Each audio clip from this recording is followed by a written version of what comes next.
una serie de otras variables que para que tengan relación causal, es decir, para que tengan capacidad de explicación, tienen que ser endógenas. Las exógenas pueden generar resultados, pero el problema que se produce... El problema que se produce es que cuando son exógenas no tenemos control sobre la variable. Entonces lo tenemos que tomar como un dato. No te preocupes, no te voy a golpear, no te preocupes. No me aguanto. No, te dejé los guantes en la oficina. Entonces, en el fondo lo que les quiero decir con esto es que van a tener que aprender de alguna manera a identificar qué variables generan el efecto de explicación y qué variables son datos. ¿Ya? Cuando hay cambios en variables exógenas, son variables sobre las cuales no podemos hacer mucho, las tenemos que tomar como un dato. Pero sí van a influir sobre la tasa de interés. Por ejemplo, en la tasa de interés local no podría ser una variable endógena la política monetaria norteamericana, pero es una variable exógena porque una vez que la política monetaria aplicada por la Reserva Federal de Estados Unidos se determina, produce efectos concatenados sobre la política monetaria local. ¿Se fijan? Entonces, este tipo de cambios, ¿no es cierto?, van a afectar la tasa de interés mundial, por supuesto, y el flujo de capitales internacionales. Este año, por ejemplo, hemos tenido mucho ruido a nivel de mercados internacionales por la famosa crisis que hay comercial entre Estados Unidos y China. Mientras el tema no se resuelva completamente, solamente hay expectativas del movimiento de los acuerdos. Si hay una indicación de cercanía de que el acuerdo va a llegar a una cosa negociada entre las dos economías, baja la tensión y los mercados en el fondo reaccionan menos respecto de las posiciones.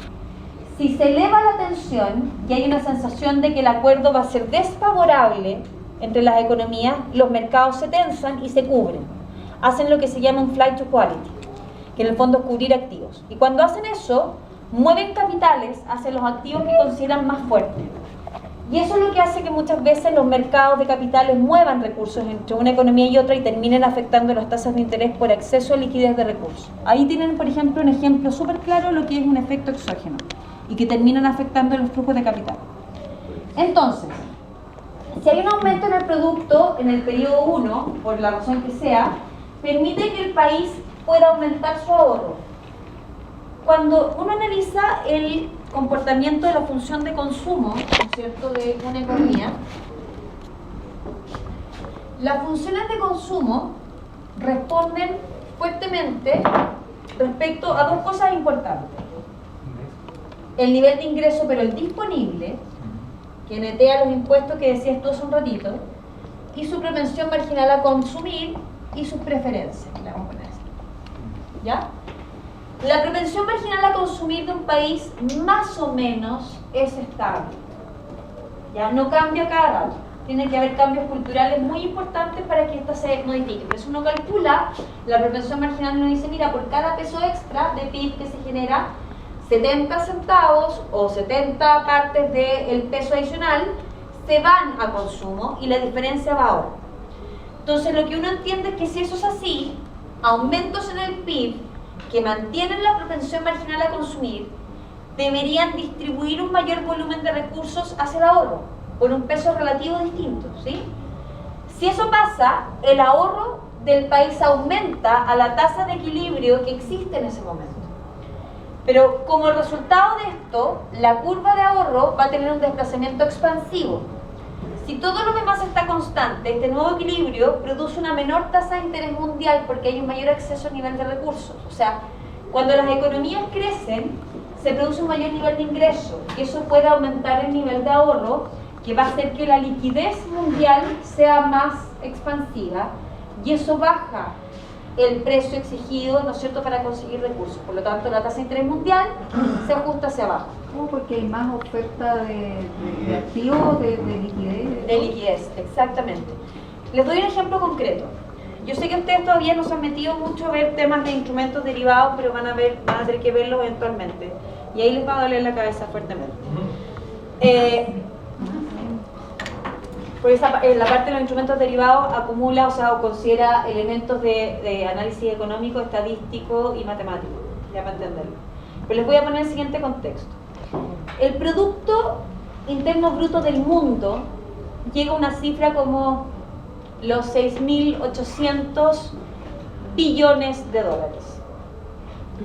Cuando uno calcula el volumen de transacciones que acumulan los instrumentos derivados en el mundo, solamente los derivados, el volumen de transacciones llega a una cifra como de 7.200 trillones.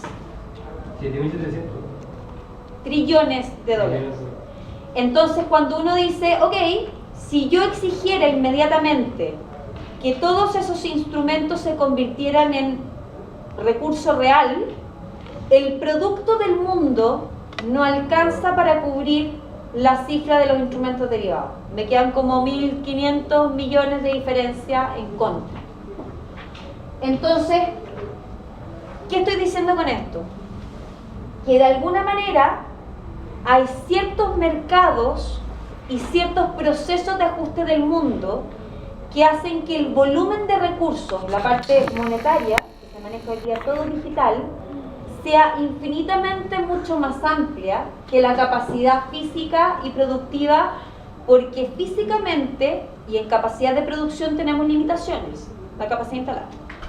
En cambio, monetariamente no hay limitaciones, los números son infinitos. Por lo tanto, uno numéricamente puede llegar de aquí hasta donde su imaginación no alcanza a imaginarse. Pero el problema de eso es que una excesiva liquidez que no tuviera ningún tipo de limitación en el tipo de operación financiera haría que las tasas de interés fueran cero. Y el problema de llegar a una tasa de interés cero es que no tengo ningún retorno respecto de los recursos que utilizo. Por lo tanto, la gente que tienen decisiones para tomar estas cosas siempre van a poner límites. ¿Ya? Siempre van a haber límites. No podemos invertir y ganar plata hasta el infinito porque no se puede, aunque numéricamente se pudiera. Por eso quiero hacer la diferencia entre la teoría y lo que pasa en realidad y cuáles son los efectos. Entonces, lo que estamos viendo acá es que si llegase a haber un aumento en el volumen de producción, eso se va a traducir en mayor ahorro, y el mayor ahorro acumulado de distintas economías hace que la tasa de interés de equilibrio baje. ¿Ya? Entonces, en este nuevo equilibrio se produce una menor tasa de interés mundial, hay un mayor ahorro doméstico, y mayor préstamos desde el extranjero, porque equilibrio con posiciones encontradas, ¿no es cierto?, la posición. Una mayor producción en el periodo 2 mueve la curva SS hacia la izquierda con efectos contrarios a los expuestos, y eso implica que la producción extranjera produce efectos similares pero con signo contrario. O sea, para que el modelo se cumpla, el escenario de análisis nos dice que dependiendo de la tasa de interés que tengamos en el momento, voy a entender desde qué dirección a qué dirección se produce el traslado de los recursos y cómo esto se va ajustando dinámicamente, pero voy a entender que una vez que entiendo la posición desde qué lugar hasta qué otro lugar, el que tenga saldo a favor tiene que ajustarse con el saldo en contra de la otra economía para que el modelo funcione y se equilibre, que no es necesariamente lo que pasa en la práctica, ¿ya? Entonces, lo que vamos a tratar de revisar es básicamente qué pasa con el modelo cuando metemos el concepto de ahorro.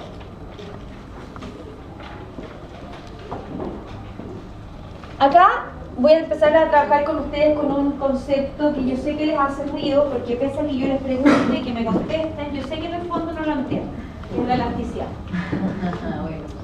Es que sí, en esto tenemos que ser honestos entre nosotros, por eso tengo que tratar de que me lo entiendan lo mejor posible. La elasticidad cambia un poquito las condiciones de decisiones, porque la elasticidad de alguna manera mide la capacidad de respuesta que tenga el actor que está tomando la decisión frente a ciertos gatillos, frente a ciertos triggers que hacen que uno cambie las decisiones. Entonces, bajo ciertas condiciones hay funciones de comportamiento que son más elásticas y hay funciones de comportamiento que son más inelásticas. El concepto de elasticidad se cuantifica, se mide. Si uno mide elasticidad en un punto, mide la reacción de la función de comportamiento en ese punto, que no es lo mismo y que no tiene por qué asegurarme que en otros puntos de la función de comportamiento la elasticidad sea igual.